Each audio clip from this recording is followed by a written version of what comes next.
Danny watches a lot of television and movies. John does not. Listen in as she tells him about what she's watching, and he tries to make sense of it all. Welcome to Watching My Stories with Danny and John. Hello, everyone. Hi, everybody. Happy holidays. Yes, we are hip deep in the holidays. Yes, I hope everyone had a good Thanksgiving. Ours was nice and quiet. Just the way we like it. Good food and just ourselves and watched TV. Yep. It was nice. Yes. Yeah. I was able to watch your stories. Huh? I was able to watch your stories. We had time and... What did you watch? Oh, I don't remember. Okay. But I watched stuff with you. Okay. Wow. Anyway. It didn't make the impression I thought it did. Yeah. I'm Danny. Oh, and I'm John. Sorry for the muddling. I'm still trying to make sure my mic is working. Okay. Yeah, It's fine.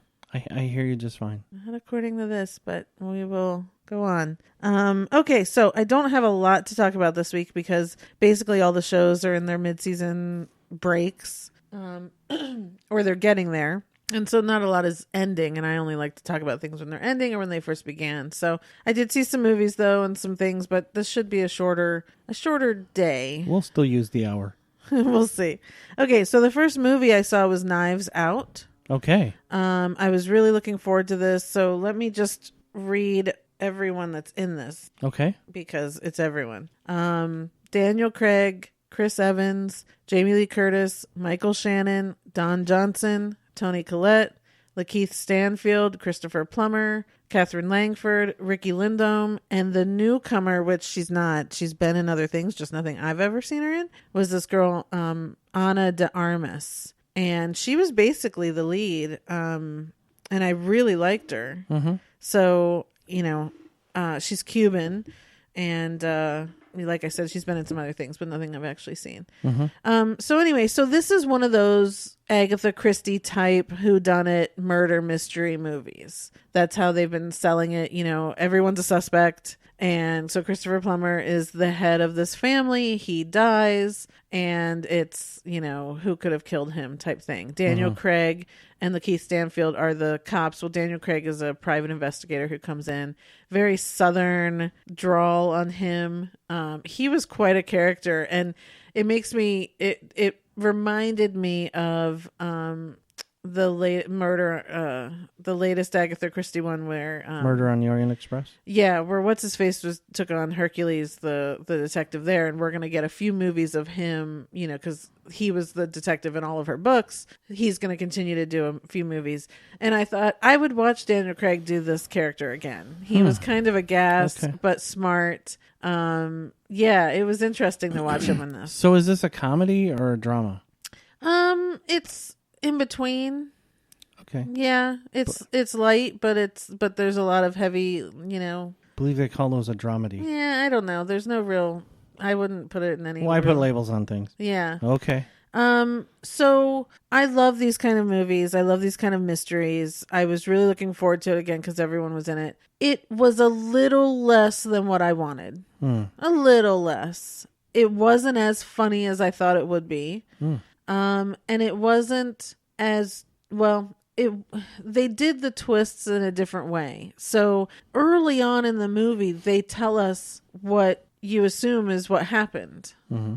And so I was like, well, that's interesting that they just told us what happened. So now what are the twists going to be? And it wasn't as twisty as I really would have wanted it. But it was interesting. Everyone was a good character. Michael Shannon's always just wonderful at what he does. Same with Toni Collette. Chris Evans has a big part in it. It was definitely an interesting story of this family. And yeah. So, I would say if you're going because you really love these types of movies, you might be a little disappointed like I was. But I do look forward to watching it again and see if maybe I missed some stuff. Okay. Which I think is always the case. They try and they do all that sort of stuff where it's like, look over here, but something else is really going on. So if I can go back and maybe watch those things. Yeah, you know me, I subscribe to that theory because there are a lot of things I've seen that I didn't really care for, or I was a little disappointed at first. I see it again and I like it much better. Right. So right. I get it. And again, I don't necessarily allow myself to enjoy these types of movies because I want to figure it out before. And so maybe again, because I was too busy doing that, I was missing some of the comedy and I was missing some of the stuff that maybe I should have paid more attention to. So anyway, Knives Out, it's in theaters now. If you like it, if you like this type, I would say just, stick with it and go see it. But it'd be interesting to hear what other people have to say too. I think it's doing really well and people are really liking it. There's no not liking it because of everyone that's in it. And it doesn't keep you guessing, but it, like I said, it was that different approach because they told us what was going on, so it doesn't keep us guessing except that you're questioning, it's just a little different anyway. So that's Knives Out. The next movie I saw, which is on pay-per-view now, is Hustlers, with Jennifer Lopez and Constance Wu and Keke Palmer and Lily Reinhart. Mercedes Ruehl was in it, which I haven't seen her in forever. Also Lizzo and Cardi B's and everyone knows all that sort of stuff. So this is the movie based on a true story of the women who hustled guys at basically Scores and a couple other strip clubs in New York City. So I did a lot of research afterwards because this was based on basically there was an article about these women and when they got caught and all that sort of thing. And so I went and did a bunch of research. And so these women claim that they were never strippers there. So I don't know, if that's really true or not, but in the movie they make them that they were strippers to begin with. Well, if they wouldn't have been strippers, how would it have worked? How would they have been able to do what they did? There are still people at these clubs that can still just entertain, and the whole deal, well, I'll get to the deal that they made eventually, but anyway, so it starts out, I forget what year, like 2007, something like that, and these women are stripping, and Constance Wu is a new one, and J-Lo is like the matriarch stripper and takes her under her wing, teaching her how to find the wealthiest guys in the clubs and all that sort of stuff, and start making a lot of money. And these women were making a lot of money just stripping, and these guys would bring them diamond necklaces and everything that they could. I mean, there was a guy paying for her apartment, and all she basically did was strip. She claims she never did anything else for him. It's a lot of money. It was a good time. And I will say the first 20 minutes of the movie, like, I could not take my eyes off of the screen because, first off, J-Lo is just, as everyone knows, the most beautiful woman ever. And I'm watching her and I'm going, she's a 50-year-old woman. 50 isn't what it used to be. Well, not for her. She's not even, I mean, again, you put a lot of the, like Keke and Lily Reinhart, who are, in their 20s next to her, she still blows them out of the water. It's just, what her lifestyle of good living has done for her. 40 years ago, 50-year-old women were put out to pasture. Well, the Golden Girls were in their 50s. Yeah, see, that still freaks me out. But yeah, okay, right. So yes. Yeah. So that's right. The comparison, right? That's the difference, yeah. And nowadays 50 is like the new 30. Supposedly. Well, look at J-Lo. I mean, right. Yes. Evidence. Jennifer Aniston is 50. Yes. Yeah, exactly. I know. Yeah. But anyway, she is still an extraordinary specimen compared to most. So, well, yes, at any age. Yeah, exactly. So she does a routine that's just breathtaking, and I can't wait to just be able to watch it over and over again because she's just amazing. And then, Cardi B comes out, and we all know she was a former stripper, so she really knows what she's doing. Lizzo looks good in there, and it was just kind of a feast for the eyes, honestly. Everyone looked great. No one's stripping, just so everyone knows. They're just dancing. They're dancing. And it was just kind of fun. There was so they do this whole thing where Usher comes into the club one night, and so all the girls go crazy, and they're all on the stage and just dancing for Usher, and and it's just like it's one of those those things that you wanna watch. You just do. You want to pay attention. So then the story unfolds into 2008 when the bailouts happened and Wall Street crashed and all that sort of crap. So no one, so the clubs ended up getting empty. These Wall Street guys didn't have money to spend and blah, blah, blah.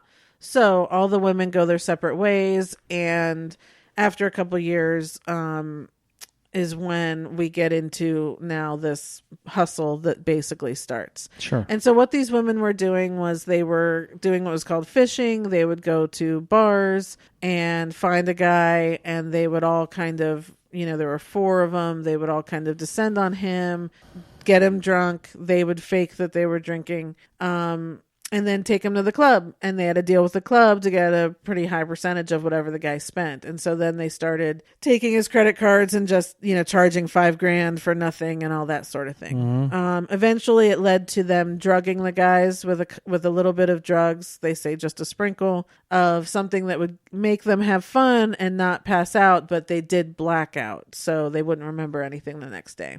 It turned into a huge kind of enterprise where they started meeting guys at hotels. They actually, in real life, they didn't really show this in the movie, but they started hiring prostitutes so that it could go further. They had a whole real business going where they were doing this with guys, and they would call the credit card companies, find out how much they could max out. They were making bank from these guys. And repeatedly these guys were coming back for more. Well, guys are dumb. Yet they would complain, but they're kind of the whole reason it worked was the premise of what are these guys really going to complain? Are they going to tell their wife? Are they going to, call the cops and say I was at a strip club and they drugged me or something? So they were running on that premise that they could kind of get away with it. That buys you a lot of protection. Right. Until finally when they got caught because they did it to the wrong guy who truly couldn't afford for it to happen to him. And so he had he had nothing else to lose other than to tape them and go to the cops. So anyway, it's a pretty interesting story. You aren't really sure whether you like these women or not, especially J-Lo, because the way they play it and the way it comes off in the article as well is that her character was definitely the brains behind she was more of the brawn. Like she had the idea, but it was Constance Wu's character who kind of kept the books, wanted things to stay clean, didn't want to hire women who weren't clean, that sort of thing. And J-Lo just wanted to hire anyone, even if they had drug problems, even if they had past problems with breaking the law. She just wanted to, and she never wanted to give guys their money back. She never felt bad for anyone. She never had any sort of sympathy that they were doing this. Gotcha. So it was like the two sides of, and again, who knows, but that's how these characters were portrayed in the movie and in the article. And then you also wonder, because at some point you think this is a lovely friendship, that J-Lo's taken this woman under her wing and is providing and protecting her and all that. And then you wonder, are they really friends, or is it all just for this? So there's a lot of that sort of questioning. Keep your friends close and your enemies closer. Right. So it's really cool because they're really complicated women, right? I mean, it's not about what you want to do. It is about what you have to do. They're definitely, they want to get other jobs, but what really have you done? It was really nice to see kind of these sorts of women. They have children, men have treated them poorly, all that sort of stuff. And whatever reason you want to come up with, all women are really hustling all the time, no matter what job it is you're doing or how you're balancing work and life and family and all that sort of stuff. We're seeing that happen with these women as well. J-Lo's character has she went to design school and she wanted to do her own swimwear line, and supposedly she's still working on that right now. And in real life, her character is suing Jennifer Lopez because she doesn't like the way she was portrayed in the movie. Constance Wu's character, meanwhile, has hung out with her a bunch of times and, is close with her and all that sort of stuff. So again, who's doing what, who knows? Yeah, I don't even know what to say about that. Yeah. So it's really cool. It's really great because, again, you kind of see women being empowered no matter what you feel of what they're doing. They are being empowered, and how stupid men are, because they're just so stupid. Like, yes. We would the foursome was Jennifer Lopez, Constance Wu, Keke Palmer, and Lily Reinhart. So there's a blonde, a black chick, an Asian chick, and, a Puerto Rican chick. And they would descend upon a man in a bar and be like, "Oh, we're sisters." And the guys were like, "Oh, really? You're sisters?" And they're just like, "Yeah, we just have different mothers." Oh. And, and these guys are like, "Okay, you want shots?" I mean, it's so stupid. Like, it's just, it was so easy to do what they did because men are just so dumb.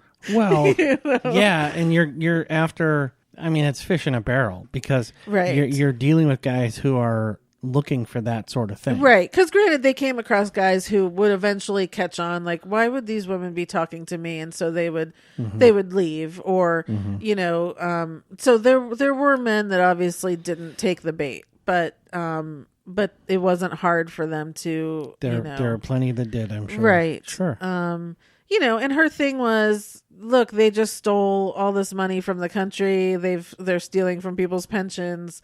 That's not really their money anyways, and let's take it back. And so she was telling herself that story so that she felt okay for it. So, look, whatever people want to think, I think they're really good characters. It was really fun to see all kinds of women in it. And, just there is a sense of power and empowerment to it, and being smart about it. But then, it's that same story that I've watched a million times with guys, right? Whether it was, and now I'm going to blank, but we've seen this story a million times where guys are men are doing this thing and you think, oh my God, you're going too far. Oh, now you've crossed that line. How are you guys going to get back from this? We're doing the same thing with these women where you could see the departure of Constance Wu's character and J-Lo's because, one wanted to truly make it a business and the other just got greedy and wanted to just do whatever. And so you kind of sit there and you're pulled between the two. And I really enjoyed it. I enjoyed it, I think, more than I thought. And it felt really different for J-Lo in that it wasn't that typical likable character of hers. She was hard and manipulative and not the one that's going to come out at the end smelling like roses, which is just different for her. She does all these romantic comedies all the time, and that's what we see her rise to the top. And so it was also kind of nice. One, she was playing someone her age, and there was a point where, and I guess this happened in real life, where they were in the VIP room with these two guys and there were three girls. And one of them's J-Lo, which again, you just think this would never happen in real life. But, and the two were young girls. And the guy gives her money and says, why don't you just take a break? We're a little over it, or something like that. And shoo her out of the room and stick with the two younger girls, and it's just like, you idiot, Well, but in real life, there are guys out there that would do that. Right. The older they are, it is harder. And so that was starting the downward spiral of her character, where she was on top. She was the one making all the money. And eventually you are going to get too old for that. Right. You got to find a new hustle. So anyway, and that's the story of every woman, no matter what you're doing. So it doesn't matter. Anyway, really good story. Great for women in a way, but nice to see such a story for women. You know what I mean? Because we are always watching this stuff about guys doing these sorts of things. And I do it's nice. I do just want to point out something out here. So exotic dancers, strippers, whatever you want to call them, there's a big stigma attached to that, right? And it's like any other job, any other business. it has its downside, it has its upside, and all that stuff. It's legal, right? So, but there's such a stigma attached to it. People invariably look down on these women, and for whatever reason, that's just kind of the way it is. And I've always maintained the kind of perspective of it's just another thing to do to make money, as long as you're not doing anything illegal. And these women are women; they're people, they're human beings. So don't just toss them away like it's not a real person, or it's not something people can or should do.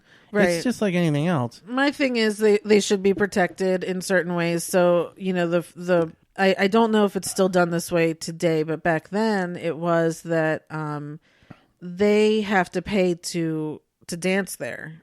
You're not an employee of the club, so you have to pay the club to dance. You then have to tip out everyone there. These women walk away with not as much money as you think by the time the night is over, because they have to give so much of it away. So to me, it's kind of like with sex workers or with people in pornography.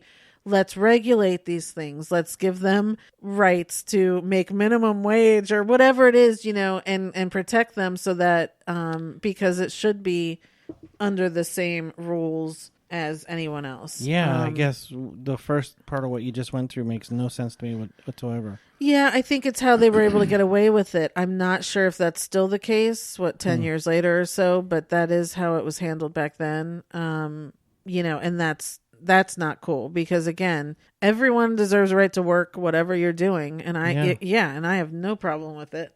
I think if I had, I've often said that I think I would have made a good living back then as a stripper because I was a good dancer, and none of these women know how to dance. And so I always thought I would have made really good money, and I had a decent body back then. So here's some insights into Dhani. That's, I've heard that before. But, I don't, because I don't have a problem with it. I don't. And, I think that, as long as they aren't doing anything wrong.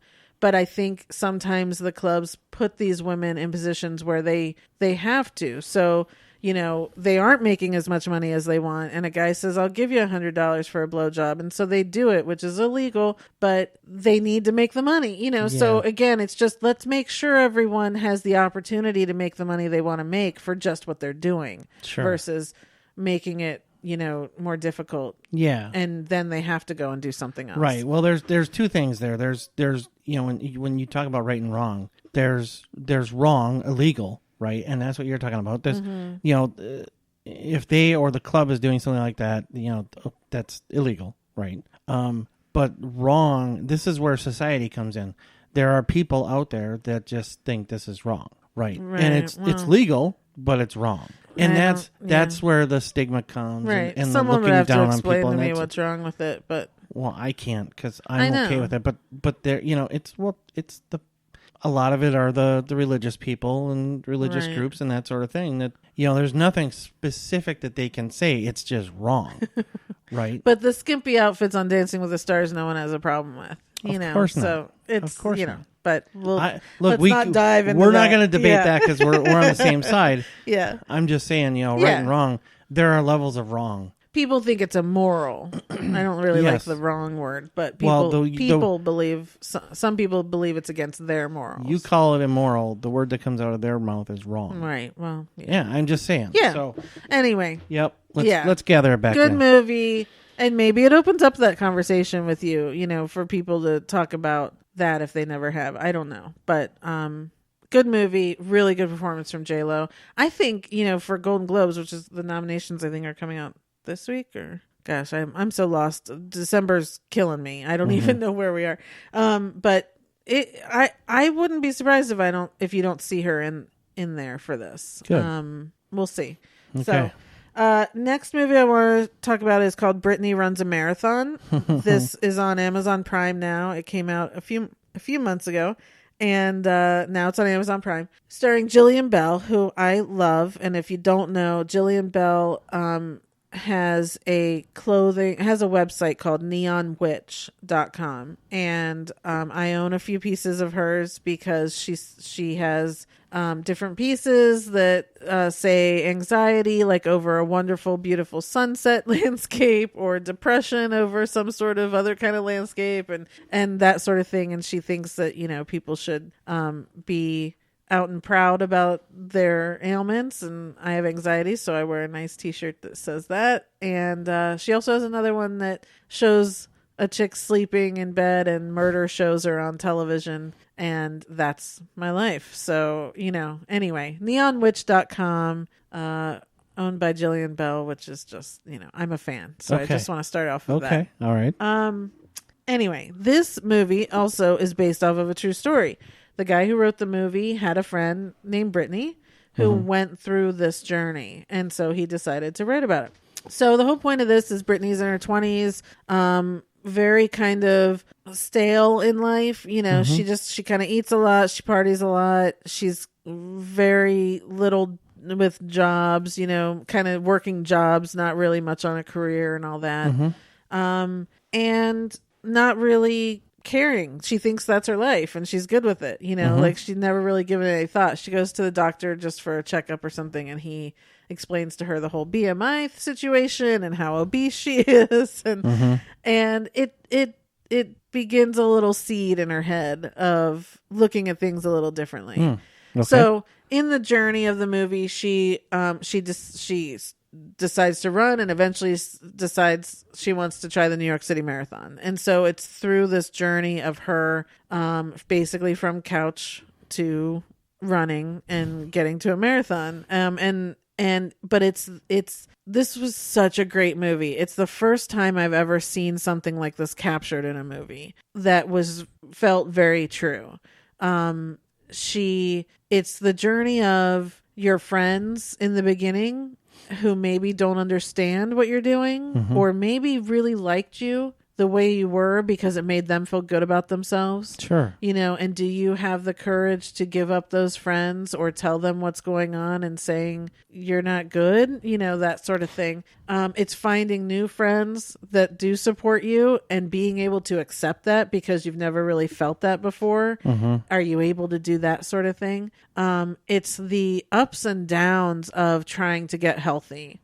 The having a few good days and then that bad day where you get the cheese fries and you go for it, and and how do you then take that day on? And it was and the backslides, and then getting injured because you are exercising now, and now how are you going to handle being injured and you can't reach your goal? And like it's really well done because there's just, that's it, right? We all have seen those memes of, the one where it says like, my journey is a straight line, and then my journey, and it's all squiggly and it's all over the place. That is, that's life. Number one, no one has a straight line. Right. The Jeremy Bearimy timeline. Right. Yeah. And especially when you're trying to get healthy and you do have so many outside influences. It's never just the Peloton bike ad where you just get to work out and everything's great. You are going to throw back the gin when you realize what's really going on.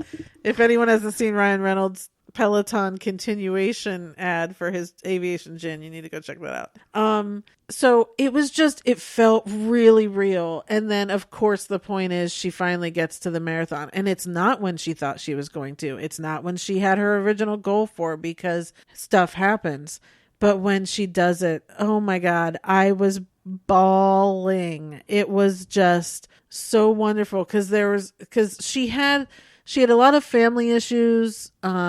She had these bad friends, and then she had made some friends like in a running club. But she did not understand how to take on those friends who supported no matter what. She really pushed and pushed and pushed, and she's running this marathon and she's going to stop. She's done. She's in pain, all that stuff. And man, when these friends show up and she starts to hear them cheering her on, I was a mess. It's so beautiful and wonderful, but there's so many messages in this movie about yourself, treating yourself well, really examining the people around you and how are they helping you with whatever it is you want versus, or what's best for you. It was just really well done. And then at the end, there are all the pictures of the real Brittany when she ran the marathon and stuff. And, and she had never really dated people. And so then, the dude from Bumper and what's his name? Bumper Donald? Yeah, Donald from Freestyle Love Supreme. Yeah. What's his name? He's in it, and he's really funny. And again, it's he's going through his own thing too. It's about your 20s, and what did you do and what did you give up on, and because she quit school at one point and all that. So it was just it's not inspiring. Like I was like, oh yeah, I'm gonna get up and run a marathon. It's not that kind of inspiring. It's really just inspiring to see. It's emotionally inspiring. I think it makes you think about yourself too. Where have you been? Have you been through this journey? It really was cool. And I want to watch it again because I think it's one of those where little seeds will be planted, or I'll pick up on new little things. And it was great. I really liked it. Good. So that's on Amazon Prime. Brittany runs a marathon. Okay. A very obvious name. All right. I'd watch that with you. Yeah, I think you'd like it. Because Jillian Bell, I mean, come on, she's so funny. Yeah, she's I like so her. Dry and funny. So yeah. Okay, we're going to move on to television. There's this little series on Netflix that popped up around Thanksgiving called Merry Happy Whatever.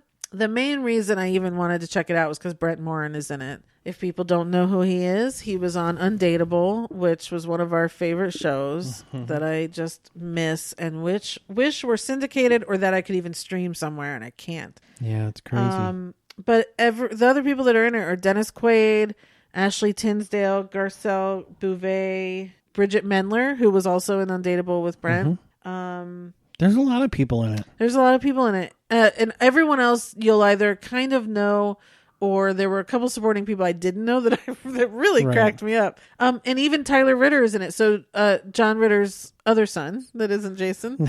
Here we go. Hold for laughs, please. Which is interesting because Brent Morin has always reminded me of a Ritter. Like when I first saw him, I thought he was a Ritter. Yeah, I can see that. And so then when he's standing side by side with Tyler Ritter, I'm just like, Brent looks more like a Ritter than Tyler does. So yeah, okay. But Tyler's a very small part in it. So this whole show, the series is 10 days of this Christmas vacation that the Quinns, which is Dennis Quaid's family and his kids and their spouses, they have very set traditions at Christmas. The mom had died 3 years prior, so again it's also holding up traditions because of her death. And Brent Morin is engaged, or is the boyfriend of Bridget Mendler. She's a Quinn, so they're coming home for the first time, and this is Brent's first introduction into this family. And it's very the Quinns do this and the Quinns do that, it's that kind of family, like Quinns don't quit and all that sort of stuff. And so he's like, what is this? So it's that fish out of water thing. But what's even funnier is the other in-laws that are married to the other kids of the family have their own little group. They're called the Outlaws. Right. And they go to a bar and they meet to complain about the family, and especially Dennis Quaid and stuff. So that was kind of funny. So it's a cute little show. I kept watching it mainly because I didn't have anything else to watch. It's not hysterically funny. It's cute. It's like Full House. It's like that sort of funny. Like, just cute laugh track, I'm just going to jump in here and say it's not great. It's good. It has some... You didn't see anything. I've seen enough of it to know. You saw like 10 minutes. No, I saw more than that. No, you didn't. Yeah. But it's good. It's worth watching. It was again, over these holidays, if you are looking for something to watch, I feel like it was worth it because, there's a lot of things that happen that are funny, cute. The whole family goes through an entire transition. Even Dennis Quaid starts dating someone during these 10 days. And I guess Netflix has said that maybe it could come back to do like other holidays too. Like maybe the whole family gathers for other holidays. Who knows? I don't really care if it comes back or not. If it comes back again, I will watch it. I love Brent Morin. Like, I think I would probably watch anything he's on. So and honestly, outside of Dennis Quaid, I enjoyed everyone on this show. Dennis Quaid's gone. He's gone too far. I don't enjoy watching him. He doesn't have any real timing anymore. He's obviously passed.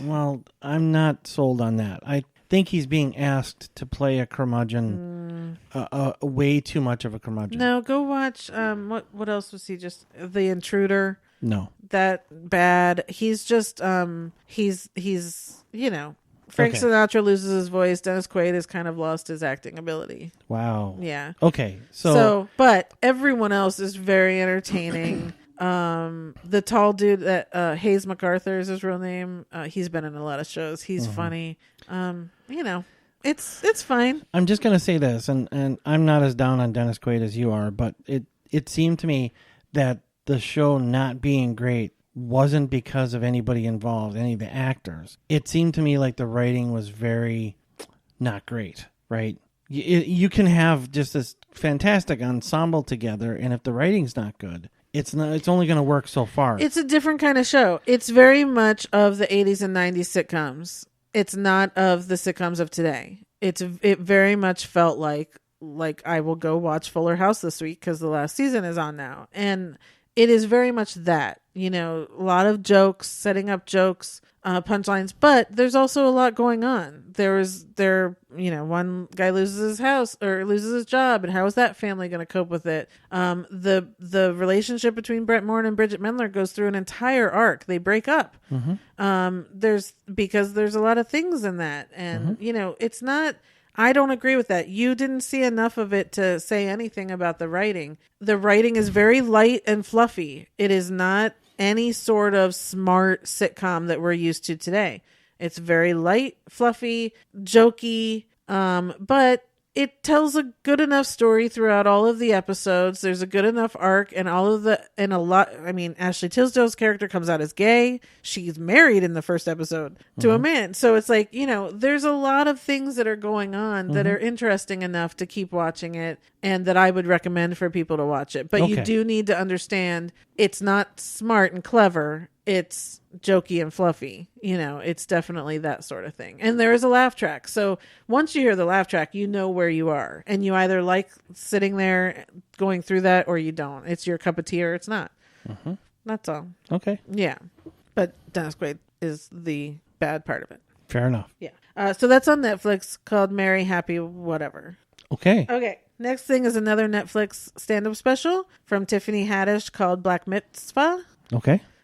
She's Jewish, in case people didn't know, so that's why she called it Black Mitzvah. I don't know what to say about this other than just go watch it. Okay. It's fantastic, and go watch it. I don't know. It's Tiffany Haddish being ultra Tiffany Haddish, it sounded like. I felt like this one was a lot different than her first special. Okay. I felt like this was... like she even says it, she's like, I'm here to teach everyone. She gives a lot of insight in this stand-up. It's always funny.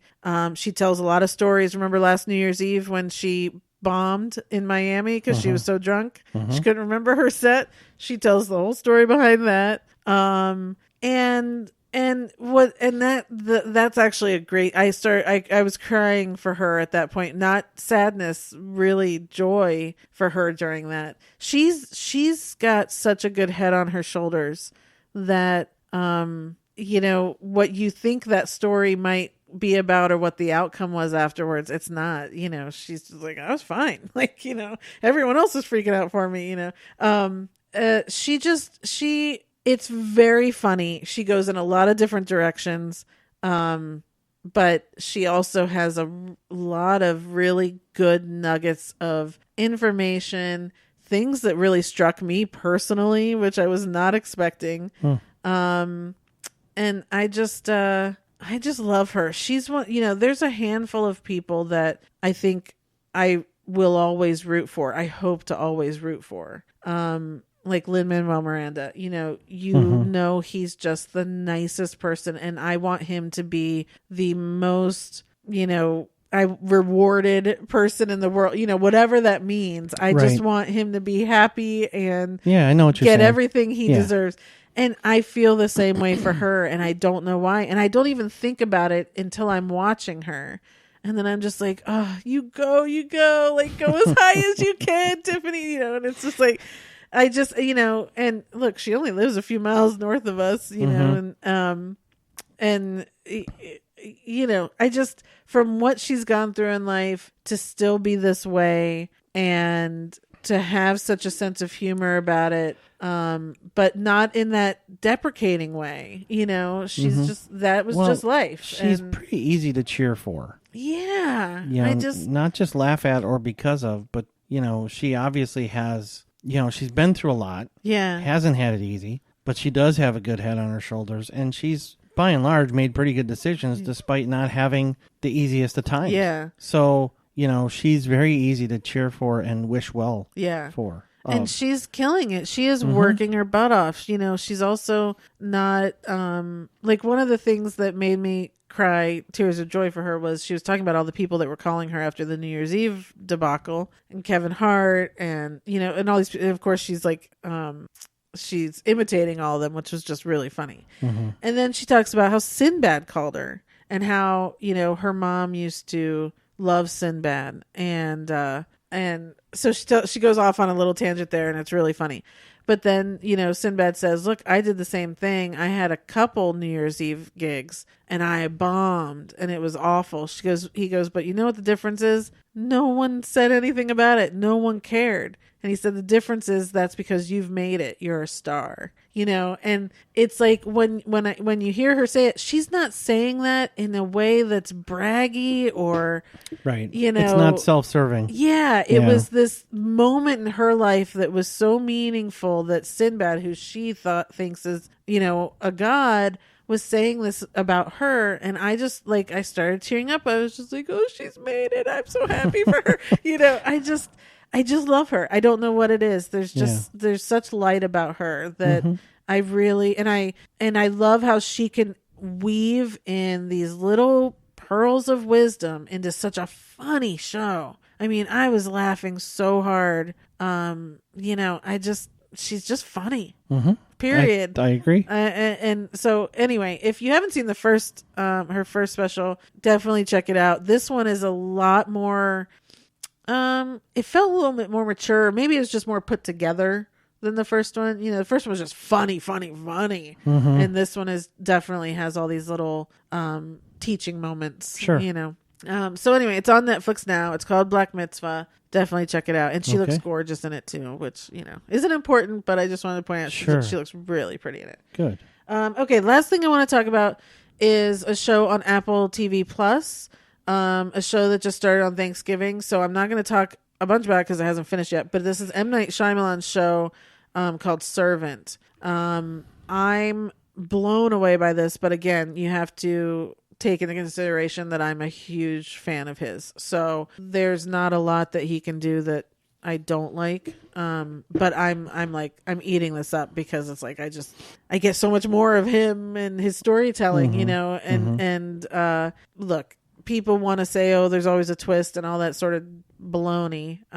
But you come up with these stories, other people are not coming up with these amazing original stories that he has come up with for us in movies and everything. So give me a break. We're getting reruns and repeats and, and maybe they're based off of a comic book or a book or whatever. He's giving us, these amazing original stories for years. And now we've got it in TV form. And I'm just, it's so great. Good. So good for him.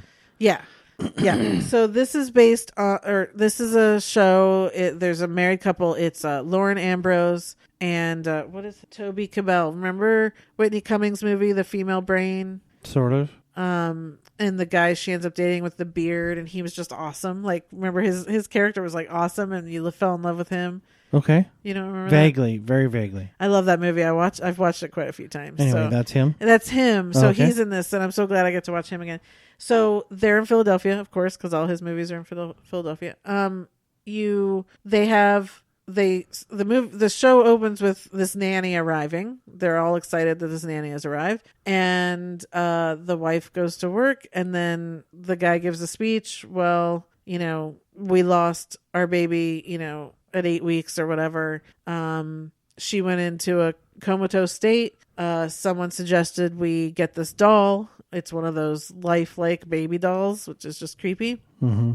It brought her out of the comatose state. It's the only thing that's keeping her going. We don't know how long this is going to keep going. So, you can just take a bus every day and go into the city and have a blast and, whatever. But the nanny, refuses to accept that it's a doll. She keeps bouncing him and keeps talking to it and all this stuff. Next day shows up and it's a real baby. So the husband is... did she kidnap a baby? What? And he's asking her, and she's like, "That's your baby." So that's the first weird thing. But of course, there's all these other things going on. The husband has this prize palette where people ask him to test recipes and all that. So he works from home.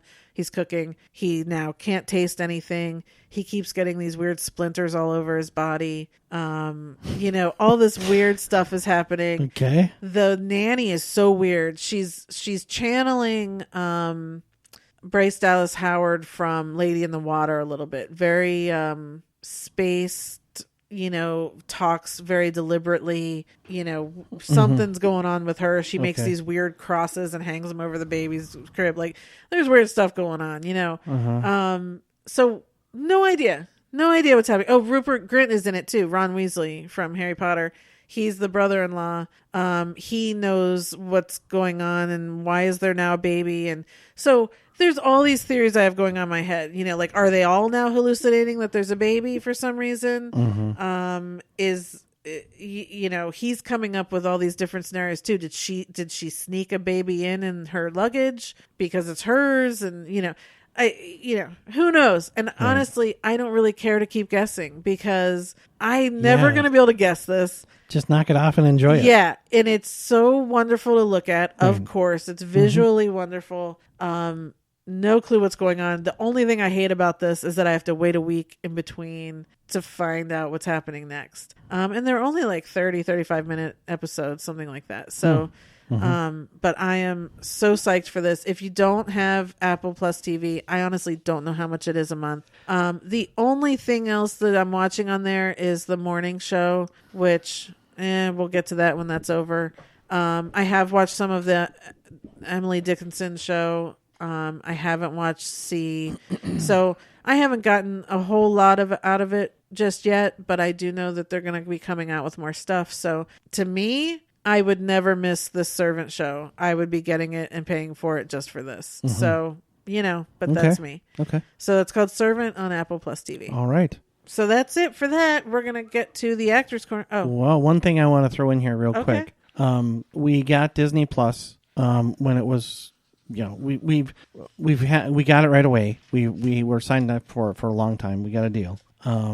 And there's a lot of good stuff on there. Obviously, a lot of stuff that people know, the Star Warses and all that stuff. But there's also behind the scenes shows and documentaries and things like that. And those are right up my alley. I love that stuff. And there's one that finally had the first episode. Oh, yeah. And I think it's called One Day. One Day. Okay. And it was sold to me as a day in the life of. And it was going to be different people, so everybody that works at Disney is considered a cast member. Right. And it was going to be a day in the life of different cast members. Well, they finally had the first episode and we watched it. And it wasn't what I was expecting. It wasn't like a behind the scenes of a cast member throughout their day. It was snippets of different people throughout the company. And it was fan-freaking-tastic. Yeah.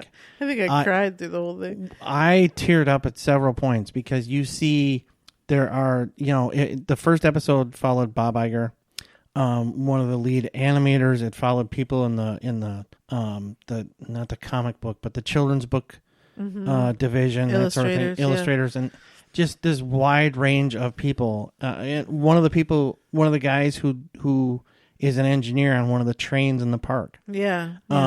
Just this broad range of people, and how, maybe they cherry pick the people that really love their jobs. But I got the distinct impression that most people at Disney really like their jobs. And you think about it, yeah. Right. I mean, if you're a creative type or an engineer or anything like that, who wouldn't like to work at Disney? I mean, talk about the ultimate in freedom, in creative freedom. So if you have Disney Plus and you haven't watched it, give it a shot. So the first episode was an hour, and we got to see all of these. There's going to be an episode out every week for 52 weeks. The one that came out yesterday is only 6 minutes. So from now on, they're just going to be little snippets. So it might be just a day of some person. This first one looks like it was the animator guy, the little Danny DeVito. The guy who looked like Danny DeVito. Yeah. Okay. So yeah, I mean, it was great because we saw a performer in the Lion King musical, Robin Roberts. They followed her. Yes, everything always looks greener on the other side. But we have also watched some documentaries where the animators weren't happy and things changing at the company, and it was very frustrating. So everyone in their job is going to have a frustrating day. You got to deal with corporate people. You got to deal with whatever. But for the most part, the dude who gets to drive the train around Disneyland Park, knowing why that's there, knowing what he's doing, getting to deal with most of the time really happy people, that's not a bad day, No, I mean, yeah, that's exactly. Yeah, I mean, it's just it does, and hearing where everyone got the love. They went to the parks as a kid and they said to their parents, I want to do that, and their parents like, okay, let's do that, or singing in for whatever, and just showing up to an audition with a friend and not knowing that they could actually do it themselves. There's just, it's done in a very wonderful, inspiring way. That's, it makes you hate your job. Well, but I always want to remind myself, they have really bad days too.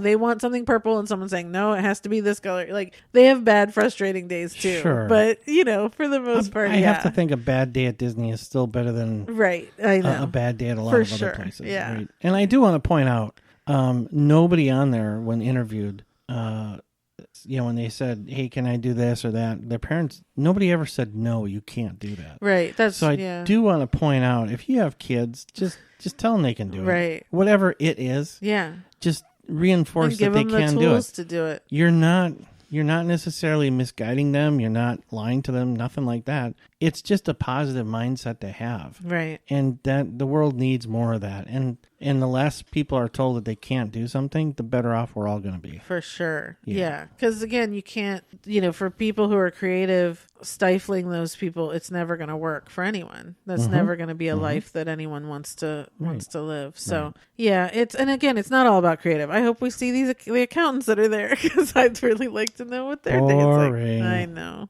No, I'm kidding. I suck. Even the accountants at Disney have to be pretty cool. I don't know. They got so much money to count. Money to count. Yes. Yeah, that's what they're sitting there in the gold vault counting the gold. No, they got this big room and a big table, and they just have these chutes coming down. and every 5 minutes, this chute just unloads a bunch of money.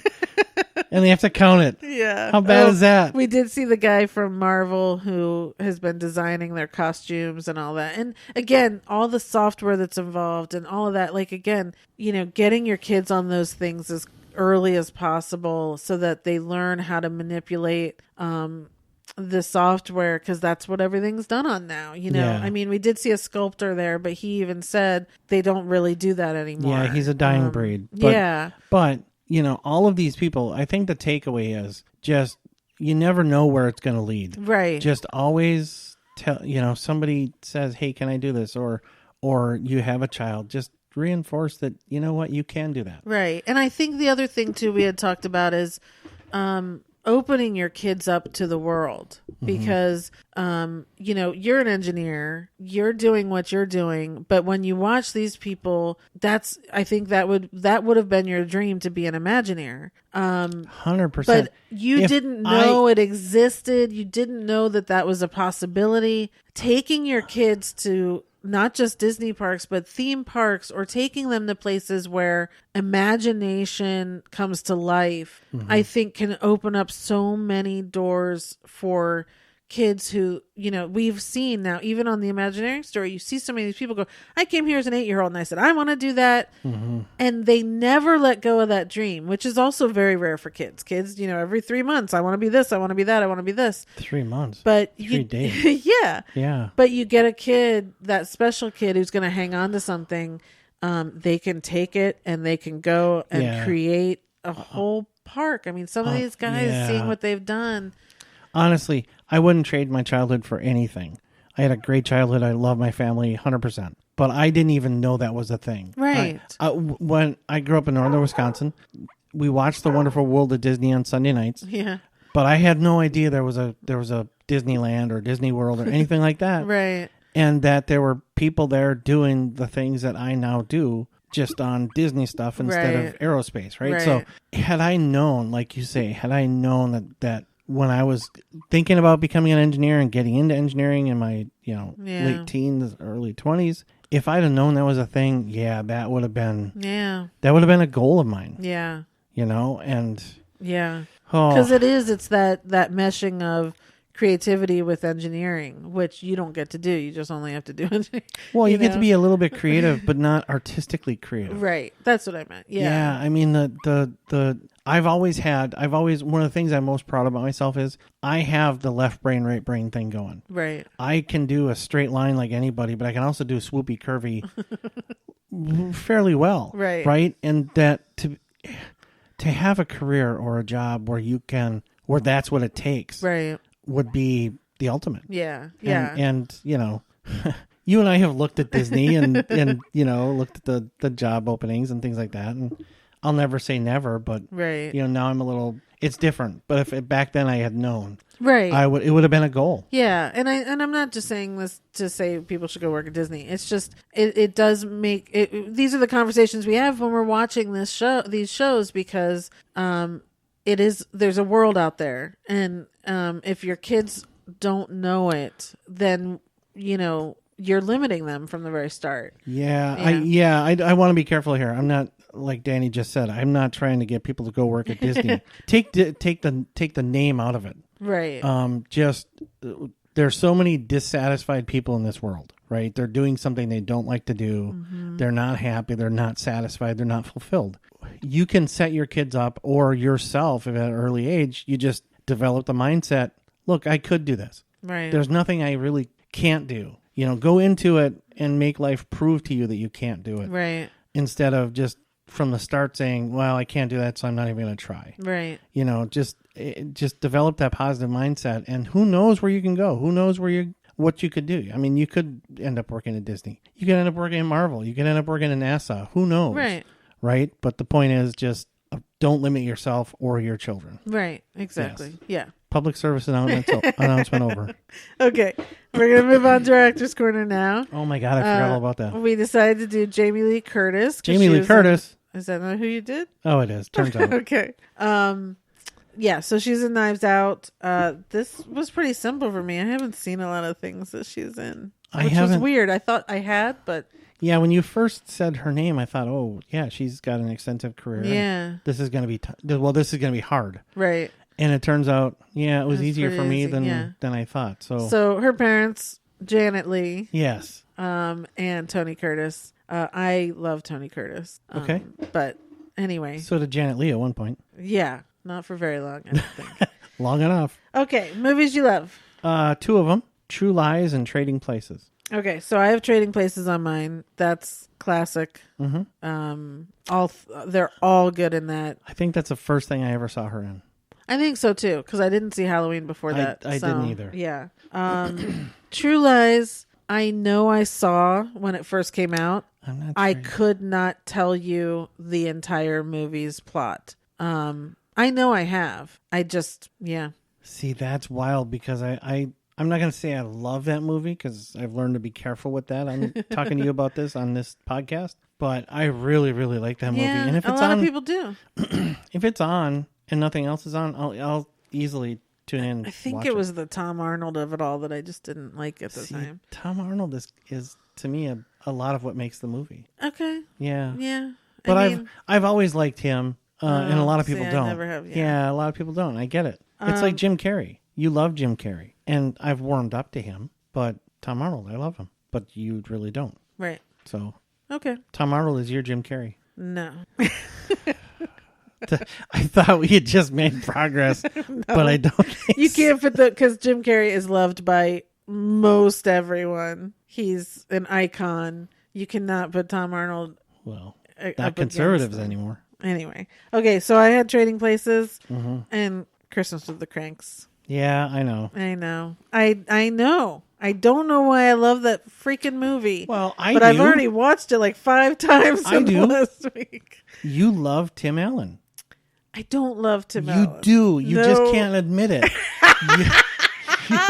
You haven't been able to face it, but I'm telling you. I don't love... I was attracted to him in Galaxy Quest. That was as far as it went. But here's what I'm going to say. I don't not like him because I love so much of his stuff. So, there is that. I love all the Santa Clauses. I love this movie. Talk about nibbling around the edges. And I used to like Home Improvement. I can't watch it now. It's too misogynistic now. But I did love it growing up. I do not watch Last Man Standing. So there. Well, now it's political. No, it's that I did try. And it was just the same thing. It was Home Improvement, but now he had 3 girls instead of 3 boys. And he was still this man. And I'm like, oh my God, get over it. So, yeah. Well, despite what your whole thing you just went through. Yes. Yeah, you love Tim Allen. And that's why you love Christmas with the Cranks. I love Christmas with the Cranks for a few reasons. I think it's fine to skip Christmas. And I don't understand why people have such a problem with it. It is funny. Dan Aykroyd's funny. And the end... I cry every single time when he gives the trip away to the people across the street. There's no denying that. If you watch that and you don't cry, you are dead inside. So there. And Jamie Lee Curtis is really funny in it. So she is. Yeah. I'll give her that. Yeah. And I love Christmas movies. So again, there's just going to be a default there. So, okay. Movies you like. Oh, yeah. We're going long now. Yeah. Well, we knew we would. Forever Young. Ugh. I know. It's got Mel Gibson. I know. And A Fish Called Wanda. Oh, yes. That's under my secretly love, which I don't know why it's a secret. And as soon as I wrote it, I had to go on YouTube and look up my favorite scene. When he's sing it. Oh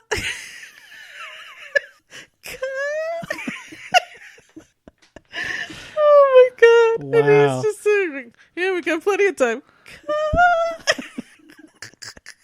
Oh my God. There's so many in that movie. Kevin Kline is so funny. Oh my God. Don't call me crazy. Oh my God. Sorry. Yeah, I think that's the first thing I saw Kevin Kline in. Really? Yeah, I didn't see any. Yeah, I haven't seen a lot of things with him. Oh my God, I love Kevin Kline. Yeah, I do too now, but I hadn't seen him before. Hysterical. Yeah, it's hysterical. Yeah. Okay. Okay. So what did you have? That one? Forever Young. Okay. Yeah. So what are yours? Mine under Are You Again? We talked about this with Kristen Bell. Yeah. Love the movie. And I put New Girl because she cracked me up as who can you get to play Zooey Deschanel's mom? And you wouldn't think of Jamie Lee Curtis, but she became this crazy bubbly woman, and she was funny. Oh, she was fantastic, and I totally get that. I almost put that on here somewhere. Yeah. Yeah, I thought it was a stroke of genius. Jamie Lee Curtis and Rob Reiner. Yes. I mean, what a mother-father couple. Yes. Oh my God, that's Rob fantastic. Reiner was so funny. Oh my God, when he's teaching Jake Johnson to make a sandwich. Yep. Meat. Sorry. We've talked about doing a New Girl podcast, and that still might be something we do. Well, yeah. It turns out there isn't one that we know of, so. Really? Yeah. Yeah, we should probably do that. Anyway. Let us know what you think out there. Yeah. Movies you hate. Blue Steel. I never saw that. You saw that? Who was in it with her? couldn't even tell you. Okay. I got 20 minutes in. And I'm like, no. Wow, that's a strong reaction. Oh, God. That came out weird. Yeah, it did. Is that the only thing? That's the only thing. Okay, so mine is going to be the opposite opinion of everyone. Halloween. I almost had that on there because I have not seen it. So then how could you hate it if you haven't seen it? I don't look at it. So remember, about 6 months ago, I changed that category to movies I don't like or hate. And if I liked it or I was interested in, I would have seen it by now. No, that I no veto. It's not allowed. Fine. So last year I had never seen the original Halloween, and the new one was coming out, so I decided to go watch it. It was so boring and so stupid. Then I watched the new one, and that wasn't great either. Here's the reason. I need to know why my person is crazy and killing people. And they never tell us why he's killing people. He started as a little boy, and then he decides to go and kill people. Like, it just doesn't make any sense to me. And the new one was good in that, it had some funny bits, because what's his face wrote it? The guy from Fredericksburg. Dave? No idea. Yeah. But it's not important. So it was a little better, but it didn't feel scary to me at all. I did like the ending, but and now she's got like 3 more coming out. So anyway, I blame Chris Hansen because I think you need Chris Hansen. Yeah, To Catch a Predator. Yeah, you watch too much Dateline and all To those. Catch a Predator. I wish that would come back. I know, but at the end of an episode, he's always able to put a bow on it, so you always know who did what and why. That's not true. Most of the time. But yes, I do not like unsolved mysteries. Yes. So my point is. But I think if you want me to sit and watch 2 hours of some psycho that's supposed to be scaring me, I need to know what his motivation is. No, you don't. I do. You do. I do. Most people don't. Well, then that's silly. No, it's not silly. It's part of the thrill ride. No, the thrill for me is finding out that you. Anthony Perkins keeps his dead mother in a rocking chair and dresses up as her to kill people. Like, that's cool. No. Just knowing someone woke up one day and said, "I'm just going to start killing people," that's weird. Well, that's real life. No. No. We're talking too long. Okay, Secretly Love.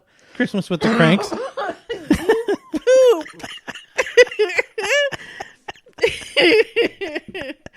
You suck so bad. Well, okay. Because every time I put it, I want to watch this. And then you're going to try and tell me you secretly love it? Well, yeah, because how many times would it disappear right after that? I run off to another room and start watching it. Anything else? No. Okay. I have Fish Called Wanda was here. And then 2 TV shows. Anything But Love. Do you remember that show with Richard Lewis and her? No. Oh, very vaguely. I really liked that show at the time. I have no desire to it's not one of those where I was like, oh, I need to go back and watch it. But I liked the show at the time. I liked Richard Lewis back then. So there's that. And then Scream Queens, Ryan Murphy's latest show. She was good in that too. Like, she's just good. Yes. She just is. I don't think anybody's going to argue that. Yeah. Okay. Embarrassed you haven't seen? Halloween. Yeah. Okay. Because everybody else has. Right. And, it wouldn't scare you. And you're scared. You get scared easily. It wouldn't scare you. I don't scare easily. I could say boo right now and you'd jump out of your seat. Huh? Oh. Yes, I do scare easy. Boogeyman. And they're not my favorite things. Those slasher horror movies. Red Rum? I'm sorry, you guys. You couldn't see. I don't know why. He was moving his forefinger up and down like Red Rum. I don't know why it was doing that. Yeah. Okay. So anyway, those movies aren't my cup of tea. Yes. So yeah, tea isn't my cup of tea. I don't have anything here. Add to your watch list. Drowning Mona. It wasn't great. I've heard that it is. People are saying, don't. Oh, come on. No. That was his attempt at that's the first presidential humor. That was the first time I've ever done that. Yeah, well, don't do it again. Okay. Don't you Anyway. Ever? Yeah, no, it's okay. It was, when I saw it on here, I was just like, first, I don't remember her in it. So I could be blanking on the entire movie. Mm-hmm. But I haven't seen it in all these years. So is that why? Because I didn't really like it? Or is it just because? If you haven't seen something in years, this is what I know about you. If you haven't seen something in years and you think about it and you're not like, oh, then you didn't like it. Right. And that's okay. It is okay. I'll add it to my watch list, but it's like on the third page. So I didn't have anything to add to my watch list, but my the only other honorable mentions I had was Forever Young, True Lies, and Drowning Mona. So yeah. Okay. So yeah, I guess we haven't seen a lot of her stuff, but I've seen enough to know she's really good. Yeah, I enjoy her. Yes, for sure. Yes. I've never seen that Freaky Friday with Lindsay Lohan. It's on Disney Plus, but I never have. The new Freaky Friday, I'm watching at least once a week. The musical, so Okay. Anyway, that's it. We're done. We're so done. Sorry, everybody. We're beyond done. Thanks for sticking around. John's going to be traveling for work the next few weeks, but I think we might still try and get these done on the weekends. It's going to depend on how much I'm watching, which right now I have a lot to watch. So and how much energy I have. No. Yes, because he's full of energy during these things. I probably wouldn't have to travel if I worked for Disney. So anyway. Okay. Everyone have a great week. We will be back soon. Gosh, we're sorry. Until then, I'll be watching my stories. Thanks, everybody. Okay, bye.